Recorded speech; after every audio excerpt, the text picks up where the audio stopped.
Hello, and welcome to the Water Tower Research Fireside Chat. As a reminder, this live webcast will be available for replay and can be accessed along with previous episodes of Fireside Chats and all of our published research and reports by visiting our website, www.watertowerresearch.com. Joining me today is Matthew Simpson, Chief Executive Officer of Brazil Potash, which trades on the New York Stock Exchange under the ticker GRO. And I am your host, Dmitry Silverstein, Chemicals and Materials Technology Analyst here at Water Tower Research. You can learn more about Brazil Potash by visiting the company website at www.brazilpotash.com. Welcome, Matt. Thank you for having me on, Dmitry.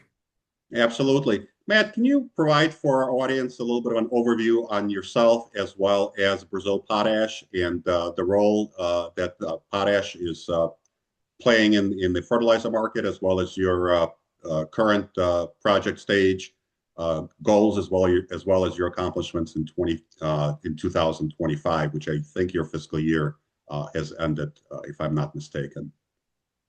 Yes, we follow the calendar here. So by background, I'm a chemical engineer with an MBA by education. I started my career with Hatch, which is a global engineering consulting firm. So I used to design metallurgical plants and then constructed them for a number of years, primarily in Australia, before joining Rio Tinto, which is one of the biggest mining companies in the world. And I used to run a fairly large operating iron ore mine, and fairly large means about 85 million tons a year. I had about 650 people that worked for me, about 300 million a year in budget that I was accountable for, and decided to be more entrepreneurial. So for the last 15 years, I've been designing, funding, and constructing my own mining projects. Speaking about Brazil Potash, and some people might not be familiar with what potash actually is, it's one of the three main nutrients that's used to grow food that doesn't have any substitute. And it's about a $22 billion a year market. And potash is actually formed by failed oceans. So it's really unique in that, just like it sounds, it was a large body of salt water that dried up and left salt behind. And it left both sodium chloride, which is the kind of salt that people might put on their food or put on the road to melt ice, and potassium chloride, which is what we're more interested in. And what that potassium chloride does is it strengthens the stem of a plant to make it more resilient to stress. And it also helps food stay riper and firmer longer. The problem with the potash market is it's very concentrated. We have three countries, being Canada, Russia, and Belarus, that supply about 80% of the world's market share, while Brazil is the world's largest importer at about 22% of the global market, growing at about 4 times the rate of the rest of the world. In terms of our project, our plan is to develop that massive potash basin in Brazil. It's potentially the second biggest basin in the world, and supply initially about 2.4 million tons a year, primarily domestically in Brazil, but we can actually supply all of Latin America and even the southern parts of the United States at a very, very competitive cost. The project itself is fully permitted for construction after having completed all of our normal engineering work, our environmental and social assessments, public hearings. And for 2026, our goal is to seek funding for construction of the project. Wonderful. Thank you for that overview, Matt. Can you talk a little bit more about, or dive a little bit deeper into the business case and geopolitical rationale for developing a Brazilian potash resource? You talked about three countries dominating the market with about 80% share. So what's wrong with continuing to import potash into the Brazilian market as has been done for decades now?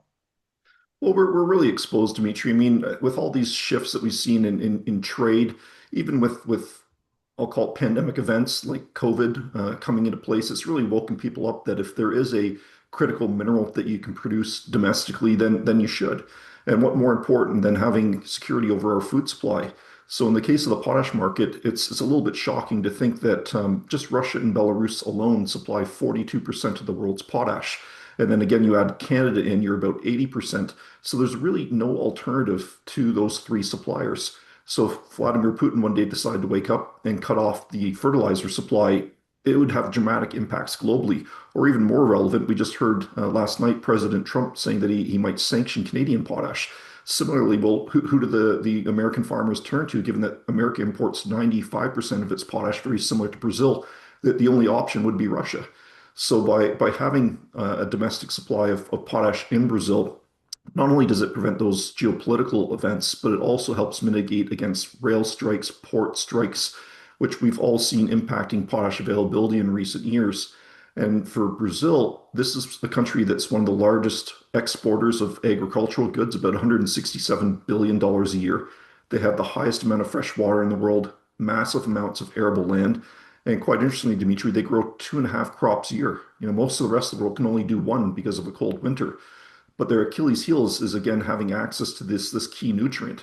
So by having potash in Brazil, given that the crops again absorb a tremendous amount with two and a half crops a year, coupled with having a high clay content, it's absolutely essential to replace these nutrients to efficiently grow food.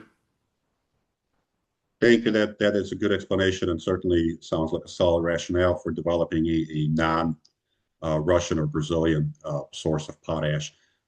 You mentioned that you've got most of your permitting done or on the way. You've now got long-term take or pay commitments from a number of partners, including Keytrade, Amaggi, and Kimia. That pushes your contract volumes, at least in the initial stages of the ramp up, very high.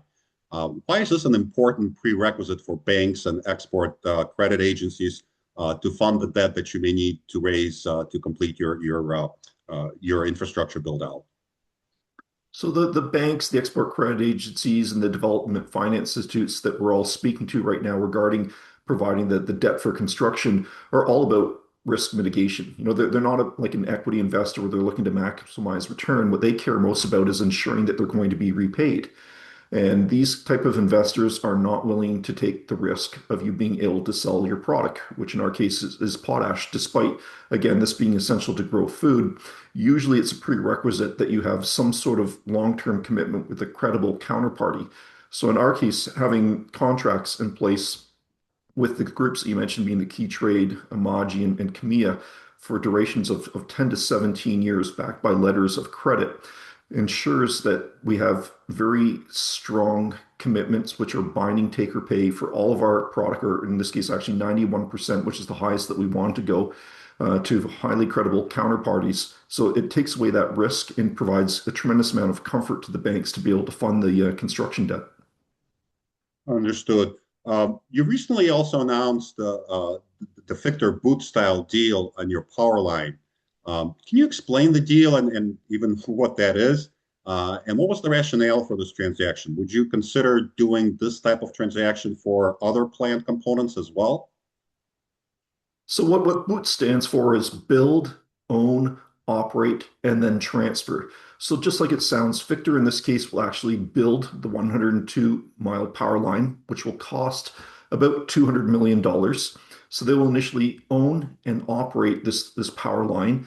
And then over a 25-year period of time, they'll amortize or they'll basically charge back to Brazil Potash the cost for them to build that power line plus a reasonable rate of return. The reason it's so attractive for Brazil Potash is it takes that $200 million completely out of our cost to build, puts it onto Fictor's or third party's balance sheet, and has them put 100% leverage on that. So it's a great way for us to break down the total capital to fund our construction and gets us quite a bit closer to a funded solution. In terms of replicating this model, we already have very strong interest from a number of parties to follow a similar build, own, operate, transfer for our steam plant, for our river barge port, for the 20 megawatts of power that's used during construction, then becomes our backup power, and to provide the trucking service that would transport the potash from our processing plant to our river barge port, which is about 8 miles long. And if we're successful in getting all those different other components third-party funded through a similar mechanism, it would take at least another 150 million out of our capital for construction. That's wonderful. That's a very novel approach. It sounds like you're not just working on commissioning a potash mine and processing plant, but you're also using other people's funds, which is a good thing. Also doing a lot with infrastructure, transportation, and power. A lot of things that companies typically would have to pay for themselves if they're setting up a resource that's far away from current infrastructure in a country. So That's quite a novel way of approaching it, and very uh, equity efficient for your shareholders, which is good to see. Um, Given that the Victor Boot style deal that you've just described, in the emphasis on, I think it's in your presentation, you want to have north of 80% of your power be renewable power. Are you treating emissions and energy sources as a commercial differentiator for off-takers and financiers? Is that an important consideration for them, everything considered? It is for some groups, Dimitri, I mean, especially when we're talking about the development finance institutes and in the export credit agencies, which is largely government-backed money. They still do factor ESG quite heavily into their decision-making criteria for investment. And having the ability to tie into Brazil's national electricity grid, which is primarily hydroelectric energy, is a positive differentiator because it's going to reduce our emissions compared to the next best in Canada, as you mentioned, by about 80%. What it's also going to do, Dimitri, is provide a tremendous social benefit because between where our project is located, and there is a city there called Otaz with about 40,000 people, and Manaus, which is the international city that has about 2 billion people, 2 million people, there is about 200,000 people that use diesel generated electricity. So by building this power line, which the government would not normally be able to justify just for those people by themselves, but to build it to supply the energy that's needed for Brazil Potash, we will take over 200,000 people off of diesel generated power, which for them is going to be quite a big improvement because it's going to mean they're going to have much lower cost electricity, they're going to have way more reliable energy, and it's going to be quite a bit cleaner. That's wonderful. So you're not just developing your own resource, you're actually helping the surrounding community to improve their way of life and to lower their electricity costs as well as reduce emissions. It's a great way of going about it. You made solid progress on the fauna rescue, vegetation permits, and water licenses. I mean, Brazil is everybody thinks of it's a rainforest country. So anytime you do any kind of digging or clearing the land for agricultural plantings or anything like that, people are obviously concerned about the biodome dense areas. So what remains in terms of the most time consuming parts of permitting and community engagement process? And can you also talk about all the sort of mitigation plans that you have in terms of fauna rescue and vegetation in and around your site? So I think it's important for viewers to know that our project is located on former cattle farming lands. This is not impacting any primary growth rainforest. It's an underground mine with dry stacked tailings. So the footprint of our operation is going to be about the size of a large shopping mall in the United States. Um, we do have, as I mentioned, a community of about 40,000 people that's very close to site. The level of education in that community, relatively speaking, is quite low. And this is an opportunity for people to have a much better life. But for them to realize that benefit, it's critical that we provide training. So we did announce earlier this year that we put in place a number of different programs with the local government to provide training into the local community. And this is going to be everything from training directly to work for us. So you might want to be a truck driver, you might want to be a welder or a mechanic. Also, it's training for people that want to start their own business. Maybe you're an indigenous person and you don't want to leave your reserve, but you love to fish. And there's an opportunity where we're going to have, in our case, about 1,300 direct employees plus indirectly at least 5 times that number. So you're talking, 7,000 people that will need to be fed. And it would be great if we could have a indigenous person that wants to start up a fish farm, that we would help them on how do you commercialize that business.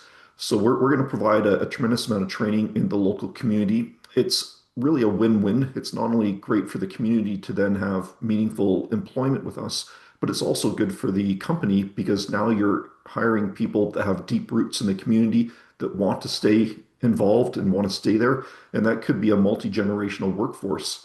So that's been a tremendous amount of time from the social side for our company. That's a great overview, Matt, and it does sound like Brazil Potash and you have given a lot of thought to community engagement and how your project will not just help the farmer in Brazil, but actually help the people that live around the project that you're developing. Um, if you were speaking, I guess before we start taking questions, if I can ask you to maybe, if you were talking to a potential project financier today, what would you say are the three things that make your project fundable now? And perhaps, two or three things that are still keeping you up at night as you consider your path forward? So I think in terms of what makes us fundable for construction is that we are fully permitted. We have 21 different licenses for construction of everything from sinking the two shafts for the mine through to building the processing plant, upgrading the largely existing road, and building the river barge port. The only permit that's outstanding is for the power line, which will be arranged by Fictor as part of our construction. We also have very strong support at all three levels of government. Potash is a critical mineral in Brazil, in the United States, Canada, and several countries around the world, given that, again, it's one of the key nutrients to grow food. We also have very strong support at the community level and with the more indigenous who voted with over 90% in support of this company being built for construction. And we have a highly experienced team that has actually done a number of mega projects in Brazil and has operated large mines. In terms of what keeps me up at night, well, it is a $2.5 billion build, which is quite a bit of money for a junior company to raise relative, especially to our market cap. I think it's important that investors know that we're not looking to raise the bulk of the equity at the asset or at the traded level. The plan will be to raise the bulk of it at the asset level. And that allows us to really reduce dilution. We're also going to continue to look at some of these build, own, operate, transfer type structures to reduce the amount of funding that's direct. And we have a royalty option agreement with Franco-Nevada. So those are ways that we'll try to cut into that amount. Construction is going to take a little over 4 years, and for some investors that is a long time. But again, the counter to that is for the patient investor. Once we're up and running, we're going to be producing a product that people have no choice but to buy because we all have to eat, with downside price protection because we're in the backyard of the world's largest market and everyone else is 12,000 miles away, such that our all-in cost is less than just the transportation cost for everyone else. But that does take some time. And I guess the third thing I'd say, Dimitri, is headline risk, where some people look at this company and they say, oh, wow, mining in the Amazon. And they might have this vision that you're going to have this massive open pit mine with wet tailings impoundment and destroying the rainforest. And as I mentioned earlier, that's nothing further from the truth. Again, this is an underground operation with a dry stack tailings pile, and those tailings only contain sodium chloride or table salt that we consume pretty much every day of our life. So the footprint's going to be quite small, and we've been very, very active in the local community despite just being a development project. Thank you, Matt. That's a very good overview, and thank you for sharing some of the concerns that Brazil Potash still has to overcome, at least in the minds of investors. Let's get into a couple of questions that have come in from our listeners or viewers.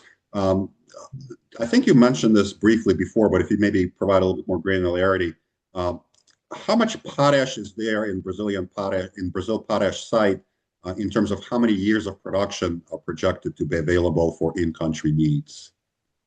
So we currently have 23 years of economic reserves. And what that means is we know that we have at least 23 years to produce 2.4 million tons of granular potash. But that's based on drilling less than 5% of the basin's potential, Dimitri. In addition to that 23 years, we know there's a further 11 years, which would get us to 34 years of ore that is located under indigenous owned land. So we have not permitted the ore that's under indigenous land, but I believe that will be viable. The plan is to get initially started in production and then continue our discussions with the indigenous people. But this basin has the potential for several hundred years of production. So we would look to start at that 2.4 million tons, and we could potentially double, triple, even quadruple our output over time. Wonderful. So that is quite an impressive reserve that you're developing there. And then just a quick question, I guess, what is the next milestone or next 2 or 3 milestones that investors can look forward to as they evaluate your progress over the course of 2026, let's say? So 2026 is shaping up to be a really exciting year for investors in Brazil Potash. Just a few months ago, we announced a memorandum of understanding with Fictor to build that power line that we discussed earlier. And we expect into the new year to announce a binding agreement with Fictor. And as part of that binding agreement, it will come with an initial $2 million investment and then a subsequent another $18 million once the power line is permitted for construction. We also expect to announce in the new year that Brazil's government is going to exempt us from import duties on equipment. So they'll take another at least 100 million off of our construction cost and just completely eliminates it. So it's not even passing it to a third party. It's just completely gone, which is great. We have a number of companies right now already under non-disclosure agreements. Some have even been to site that are looking at being part of the construction funding. So we do expect through the year that we'll see some announcements in that regard. And further potential BOOT arrangements, again, for the steam plant, for the port, for the trucking, the 20 megawatts of construction power. So there's all those items, and there's a few more up our sleeve that investors will just have to hold on for. Understood, Matt. That sounds like a very exciting year ahead of you after a very productive year in 2025.